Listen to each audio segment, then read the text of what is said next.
vídeo de hoje vai ter aquela pegada que alguns dos inscritos do canal adoram, principalmente os mais antigos. Um monte de assunto, quer dizer, 3 temas.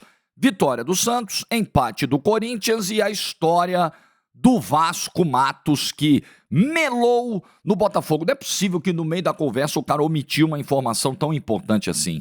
E não é possível que o clube só foi se ligar nisso também na hora H. Ah, meu Deus do céu, num processo que está durando 40 dias. Aí fica difícil. Olha que eu defendi a escolha, elogiei. Aí tô passando esse carão aqui. Faz parte. Like do vídeo, se inscreve, ativa o sininho, vem com a gente rumo a 320 mil inscritos por aqui. Quinta-feira eu vou te dar a dica do método BioWay do professor Jonas Bressan, para você que quer aprender inglês, para você que começou, parou, tá travado. Poxa, eu não consigo atingir o nível de fluência, eu preciso me mudar para lá. Não. Você pode conseguir isso aqui no método mais vendido da internet, com avaliações altíssimas, com um craque, que é o professor Jonas Bressan. E numa condição de preço muito acessível para todo mundo que está vendo o vídeo. Então clica no link na descrição, no comentário fixado, para de adiar esse negócio. Já garante logo, já aprende inglês logo, você vai ver como isso vai mudar a sua vida e você vai me agradecer. Link na descrição e no comentário fixado. Por falar no professor Jonas Bressan, deixa eu agradecê-lo por este lindo presente, ó. A camiseta do Tigre, camisa do Criciúma. Muito obrigado ao professor Jonas, que mandou para mim carinhosamente na minha rotina de exercícios. Ela já vai ser usada muito em breve. Obrigado, professor. Linda a camisa do Tigre. Um abraço para a galera do Criciúma aí. Vamos começar. Eu vou falar primeiro aqui da vitória do Santos contra o Noroeste. Mais uma vez, o time não toma gol. E isso é importante destacar. Poxa, mas é o Noroeste. Ok, é um time que está brigando contra o rebaixamento, vai chegar na última rodada ameaçado. Mas o Santos foi um time muito vulnerável na maior parte do Campeonato Paulista, defensivamente sofrendo muito com bolas aéreas, e o Brasão tomando muito gol e evitando muitos também, né? Não fosse o Brasão, a coisa seria bem pior. Certamente ele foi o menor culpado do caos defensivo que o Santos viveu em um determinado período do campeonato. Ontem o Santos se comportou muito bem. Ontem o Gil mostrou, Caixinha, você estava errado, né? E faz parte, a gente acerta, a gente erra, é do jogo. Você estava errado. Diante dos zagueiros que você tem à disposição, tendo um João Basso à disposição, você não pode deixar o Gil no banco de reservas para esse cara ser titular. Assim, não dá. Ah, o Gil não pode jogar na linha alta. Ontem o Santos jogou com linha de zaga alta. E o Gil indo lá, ó, subindo a pressão, indo para o campo de ataque, ajudando até muitas vezes a chegar na área. Dá para jogar. O Gil é um cara que se cuida. O Gil, repito tudo o que disse sobre o Gil no ano passado. O Gil é um cara extremamente profissional, respeitoso com a camisa do Santos. Veio de um rival, isso é importante destacar, e rapidamente entendeu a missão que ele tinha no ano passado. O Gil muitas vezes se sacrificou no ano passado para jogar, para não ficar fora de jogo importante. Cara extremamente profissional e do ponto de vista técnico, qualidade de zagueiros, é o melhor que o Santos tem no elenco. É melhor que o Luan Pérez, que está numa fase muito ruim, que o Basso, eu não preciso nem acender vela para falar disso, né? Nem precisa, pode passar reto. É melhor que o Zé Ivaldo, bem melhor tecnicamente que o Zé Ivaldo. O Zé Ivaldo compensa de outras formas as limitações técnicas que tem, e acho que está fazendo o início de ano melhor do que eu esperava. É melhor que o Luizão. Não dá para você deixar o melhor zagueiro do elenco. Não é nem no banco. O Caixinha tinha afastado o Gil das relações. Ó, não conto com esse cara. Não dá. O campo gritou e mostrou que o Gil precisa ser uma opção viável. O campo gritou e mostrou que o Gabriel Bontempo hoje eleva demais o patamar do time em comparação ao Diego Pituca. Mas assim, incomparavelmente. É impressionante como o Gabriel Bontempo melhora a dinâmica do meio-campo do Santos. Apoiando e defendendo. Indo de um lado a outro do campo. Inegável que hoje o Bontempo não pode sair do time. E que o Diego Pituca, infelizmente, vinha mal há muitos meses e não vai poder se queixar de falta de tempo, de falta de paciência, de falta de oportunidade. Ele teve oportunidades até demais e não aproveitou as oportunidades, e a última delas no clássico contra o Corinthians, um desempenho absolutamente lamentável. Então o que o Santos fez ontem? Destacando individualmente esses dois caras. O Schmidt está começando, né? O Schmidt aos pouquinhos está dando sinais aí de se encontrar finalmente na temporada. muito provavelmente com méritos do Gabriel Bom-Tempo nisso, né? Estabelecendo essa parceria no meio-campo. Um vai elevando o nível do outro nesse momento.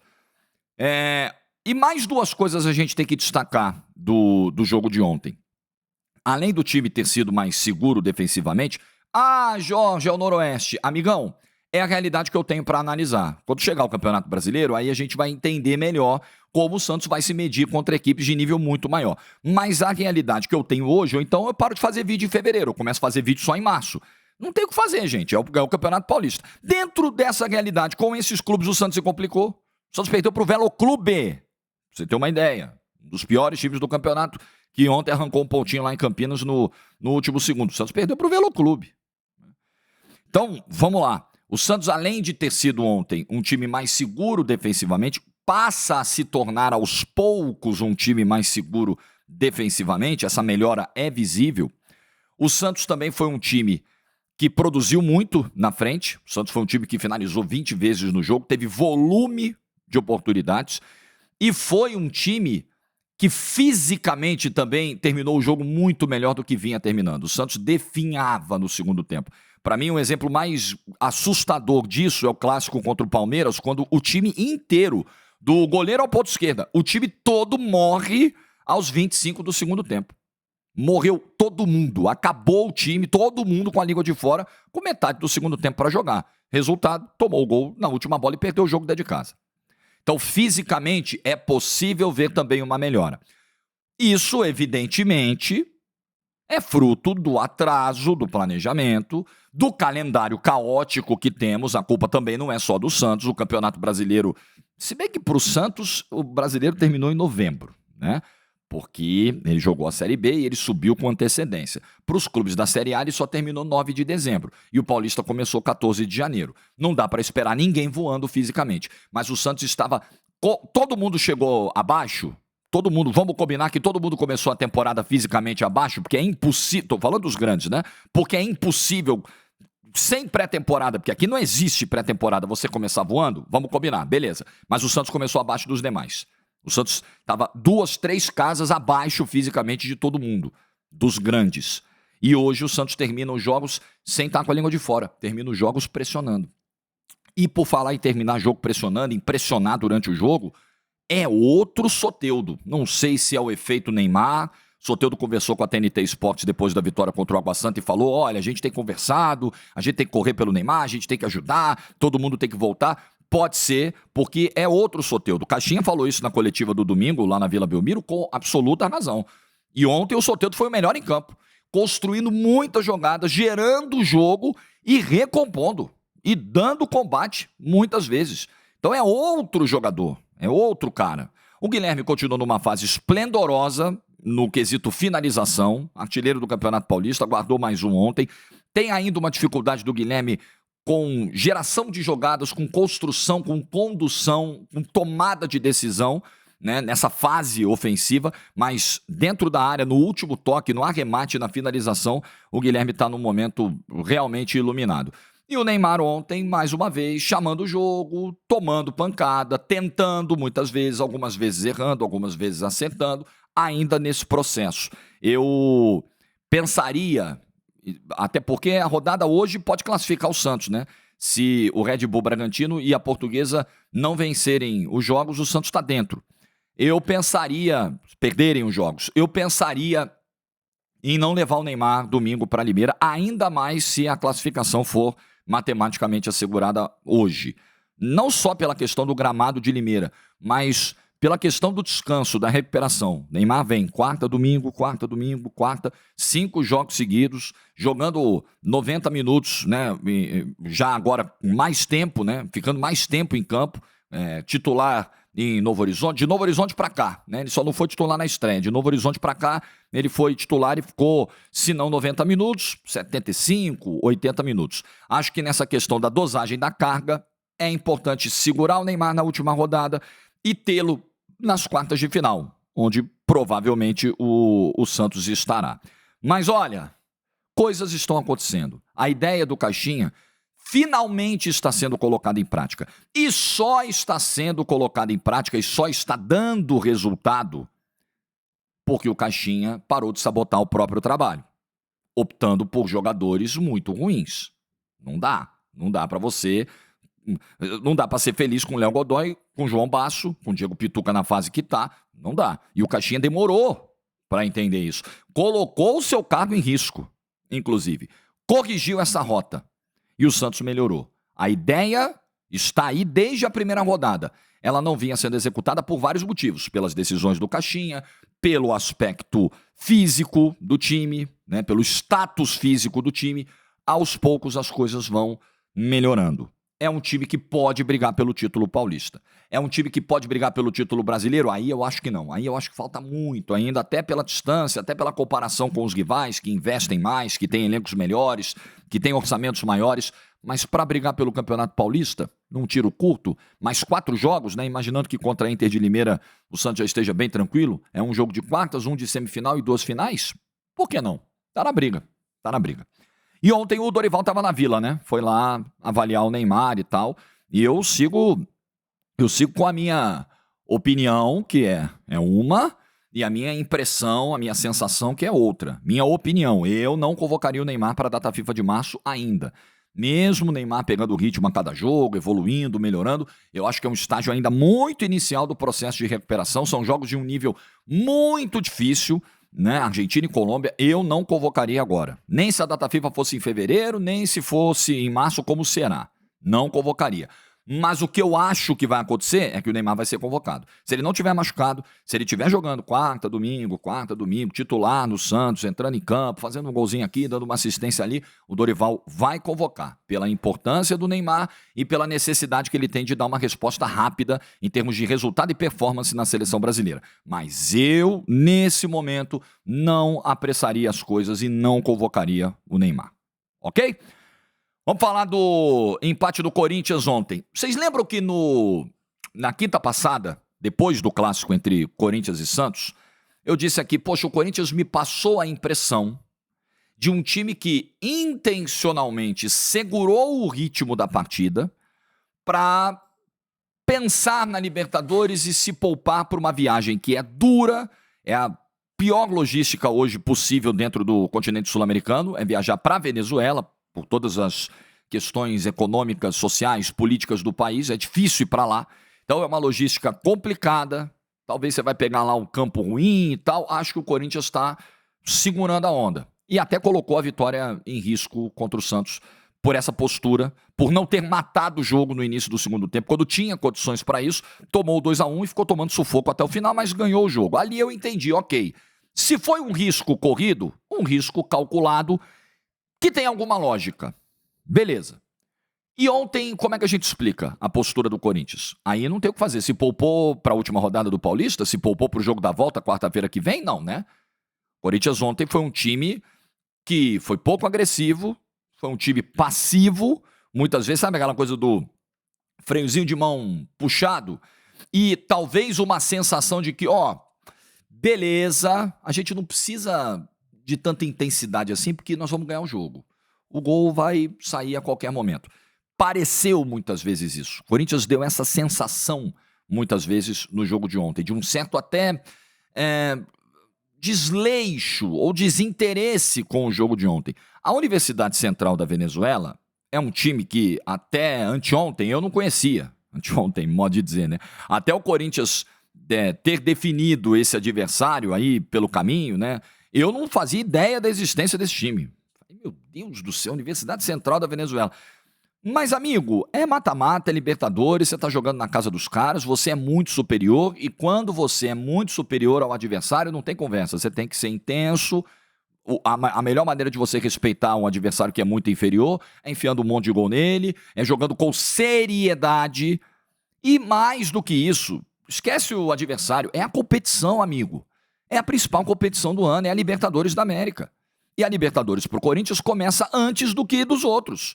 Do Corinthians e do Bahia, que estão jogando a pré, para eles começa antes. Não tem jeito, eles estão na pré, então precisam levar muito a sério a pré-Libertadores. E o comportamento do Corinthians ontem foi um comportamento frustrante para um time que puxou o freio contra o Santos, descansou contra o Santos no jogo, né?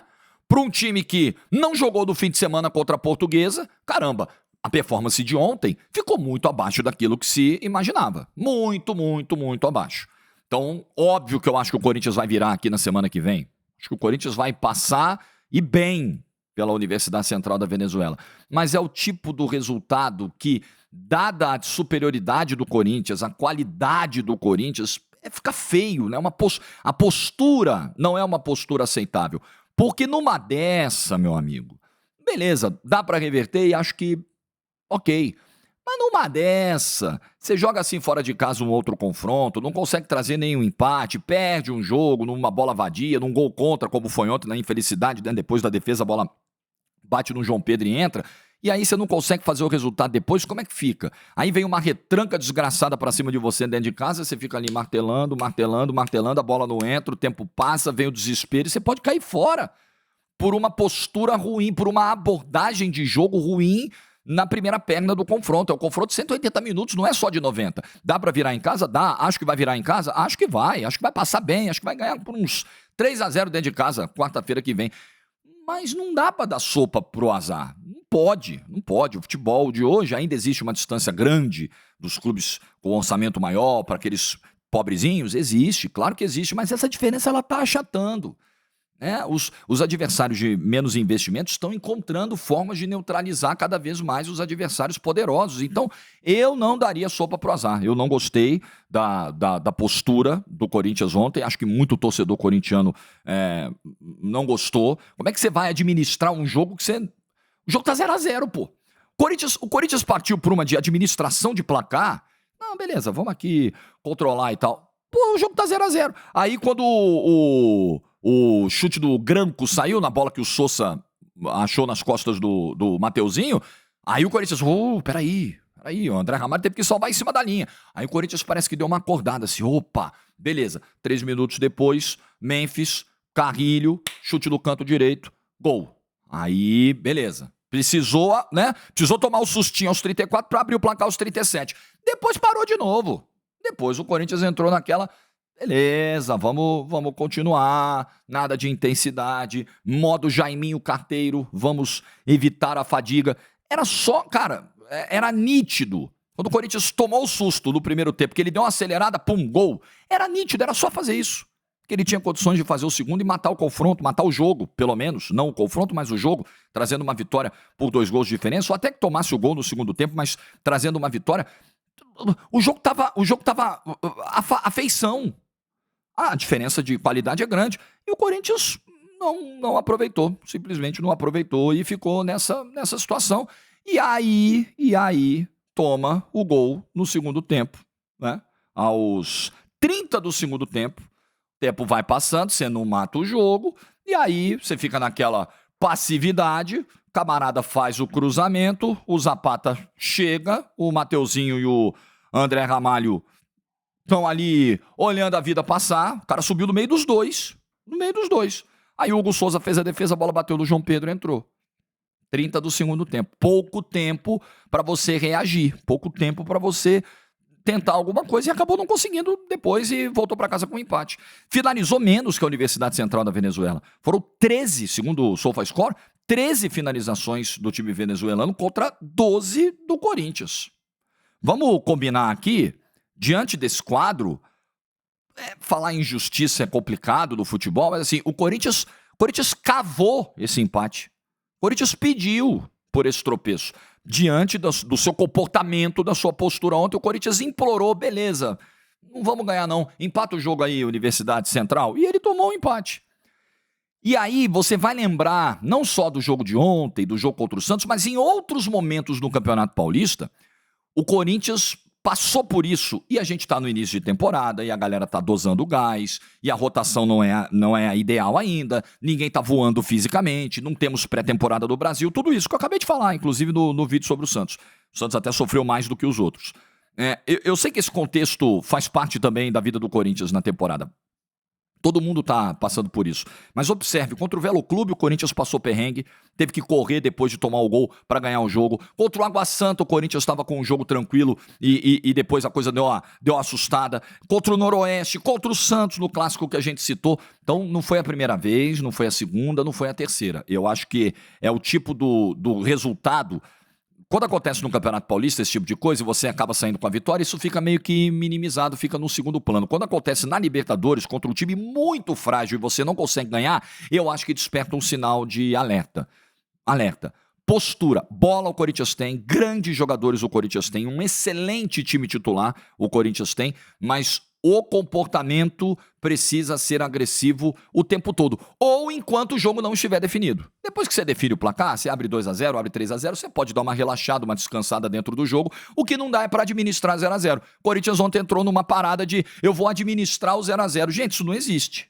Sim, não tem cabimento no futebol de alto nível na Libertadores da América.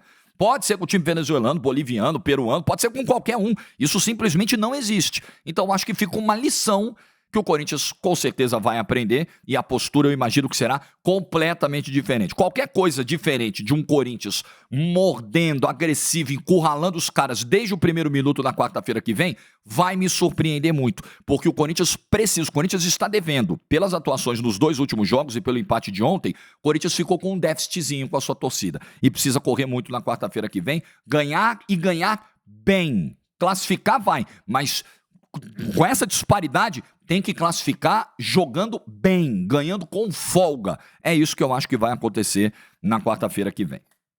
Bom, deixa eu falar da história do Vasco Matos, que acabou não fechando com o Botafogo. E eu fiz um vídeo na terça-feira, quando o GE deu essa notícia de que o Vasco Matos era o escolhido. E os elogios feitos ali sobre o critério, o padrão, o perfil determinado pela diretoria do Botafogo para esse novo treinador, os elogios estão mantidos. Né?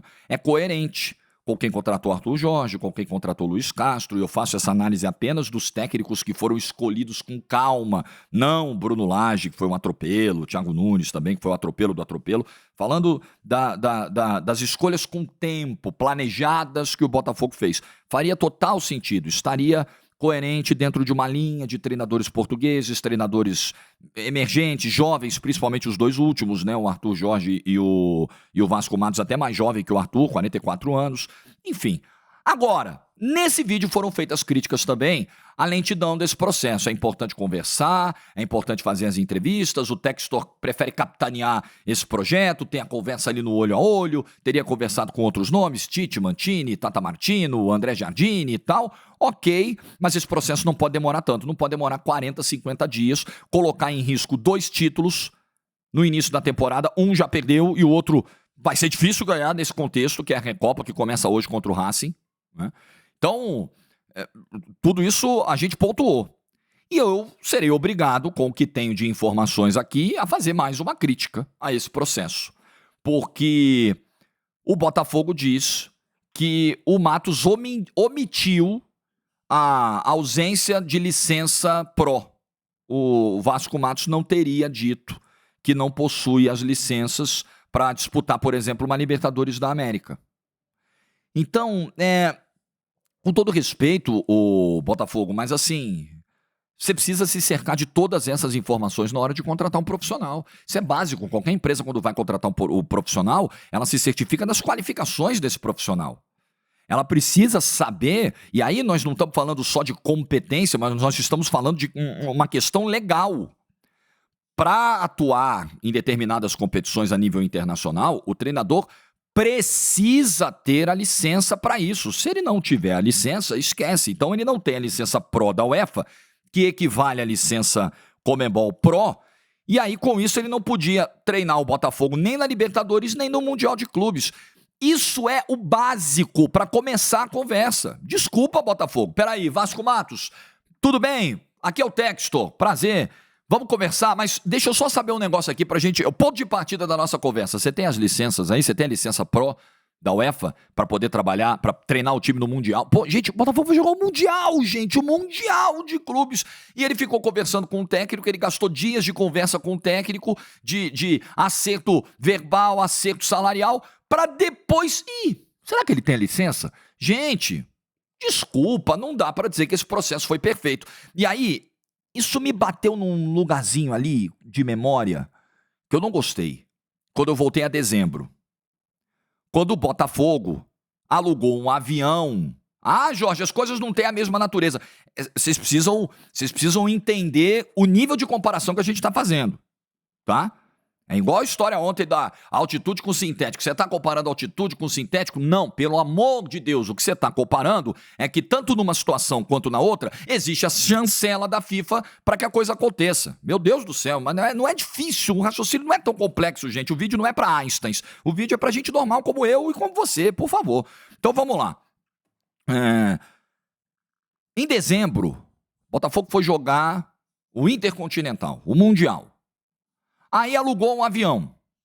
O avião veio dos Estados Unidos para levar os jogadores diretamente para o Catar, porque o time tinha sido campeão brasileiro no domingo, o jogo já era na quarta-feira do Catar, tinha que viajar rápido, beleza, fez essa logística aí.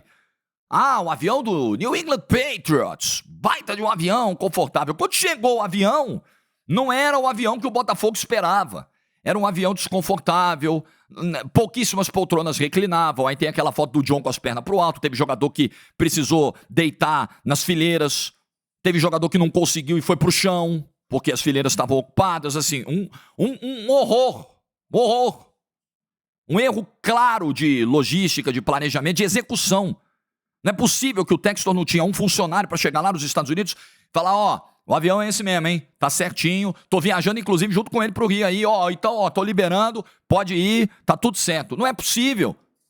Contratou, alugou a distância, não se certificou. Quando chegou o avião errado, não tinha tempo de mudar. O que está acontecendo com o planejamento do Botafogo? O que está acontecendo com as questões internas do clube? Como é que pode você conversar com o treinador e só do final, na hora que você está acertando com o cara, na hora que o cara... Aí sabe o que o cara fez? O cara conseguiu um aumento do Santa Clara. Se deu muito bem o Vasco Matos. Foi levando uma negociação com o Botafogo que nem deveria ter começado. Nem deveria, ele não tem a licença. Acabou, irmão. Então, esquece. Ele foi levando a negociação para frente, se valorizou no Santa Clara, não pôde vir por essa questão legal, ganhou o aumento, vai continuar lá. Quem se deu mal foi o Botafogo, que perdeu tempo. Perdeu dias, continua perdendo dias de planejamento. O Campeonato Brasileiro começa daqui a um mês. O Botafogo não tem técnico, além do constrangimento. Chegar o avião errado para o Mundial de Clubes, para a competição mais importante da vida do clube. Passar o constrangimento que passou no Campeonato Carioca. 50 dias para arrumar um técnico. Perder a Supercopa do Brasil para o seu maior rival da maneira que perdeu, sendo dominado amplamente pelo seu maior rival. Isso tudo é um combo de desgaste à imagem da instituição que não deveria acontecer no melhor momento da instituição, no momento que o clube é campeão brasileiro e da Libertadores, consegue a maior glória da sua história, tem os maiores orçamentos da sua história, tem um investimento na casa de 500 milhões nesse ano. O momento é favorável, só que o Botafogo está jogando contra ele mesmo. Os erros da administração, a lentidão no planejamento, está jogando contra ele mesmo. Eu não vou na linha de que o Botafogo está abandonado, respeito às opiniões, até o Casagrande emitiu uma opinião nessa linha, e o John Textor rebateu e tal. Não, vem aqui, vê um jogo, você vai ver que a coisa não é bem assim. Não vou chegar nesse ponto, mas convenhamos, o Botafogo está se colocando em constrangimentos, em situações de constrangimento absolutamente desnecessárias, inesperadas e incompatíveis com um clube que hoje tem uma gestão profissional, tem uma estrutura muito mais profissional do que tinha nos últimos anos. Não dá, sinceramente, não dá para passar por isso aqui. O treinador omitiu as informações. Amigo, mas tem que ser desde o início, ô Vasco Matos, eu quero saber, você tem ou não tem? Isso é fácil de checar, pô. Se esse tema tivesse na pauta do Botafogo desde o início da conversa, o Botafogo chegaria a essa resposta. Não precisaria chegar na madrugada de terça para quarta, quando a coisa já está avançada. Desculpa. Enfim, segue o calvário do Botafogo e tem uma Recopa Sul-Americana para disputar. Eu enxergo possibilidades assim difíceis, pequenas para o Botafogo ganhar a Recopa, pelo nível de desmobilização. O clube hoje, eu não diria que ele está abandonado, tá? Respeito a opinião do Casão, mas eu diria que o clube hoje, ele tá assim, ele tá meio que à deriva, sabe? O departamento de futebol do clube hoje, ele tá ali desconjuntado. Aí não dá, né? Pra você achar que numa final internacional contra o Racing vai ser tranquilo ganhar nessas condições. Pode ser que ganhe, né? Ainda tem um belo time, vai decidir em casa, mas o nível de desmobilização Tudo bem, o calendário é difícil, mas o calendário tá aí. Você não pode ter duas decisões, dois títulos inéditos para disputar, dois títulos que o clube não tem ainda para disputar em fevereiro, e você largar. E a impressão que o Botafogo passou é que ele deu de ombros, não só para o Campeonato Carioca. Se fosse só o Campeonato Carioca, tava show. Ele deu de ombros para a Supercopa do Brasil e deu de ombros para a Recopa Sul-Americana também. É uma pena. É realmente uma pena. E pagar esse mico que pagou na questão do Vasco Matos. Eu considero isso aqui um mico. Também do seu Vasco, tá? Que deveria ter dito desde o início. Também dele. Pô, eu tô negociando com um clube que vai jogar o Mundial de Clubes, eu não tenho a licença, eu preciso deixar isso claro. Mas assim, eu não tô preocupado com o Vasco Matos, eu tô preocupado com o Botafogo. Esse é o ponto aqui. O que você pensa? Like no vídeo se você ficou até o final. Excelente quinta-feira para todo mundo. Juízo e tchau.